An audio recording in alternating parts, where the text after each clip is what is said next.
অতি ছবি রাখি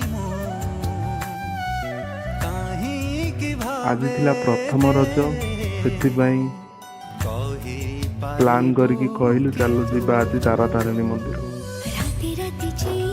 ବାଟରେ ବହୁତ ଗୁଡ଼ିଏ ହରିଣ ଦେଖିଲୁ, ପାଖରୁ କେବେ ଦେଖିନଥିଲୁ, ସେଥିପାଇଁ ଟିକେ ରହିକିନା ଦେଖିଲୁ। ମୁଁ ଥରେ ଯାଇଥିଲି 999 ପାହାଚ ଚଢ଼ି ଚଢ଼ି ଯାଇଥିଲି, ହେଲେ ଏବେ ଯେଉଁ ଖରା ଆଉ ଖରାରେ ଚଢ଼ି ଯାଇନି, ପାହାଚ ଚଢ଼ି ଚଢ଼ି ଯାଇଥିଲି, ହେଲେ ଏବେ ଯେଉଁ ଖରା ଆଉ ଖରାରେ ଚଢ଼ି ଯାଇ ହେବନି, ସେଥିପାଇଁ ଫାଷ୍ଟ ଥର ଲିଫ୍ଟରେ ଚଢ଼ିକି ଗଲୁ।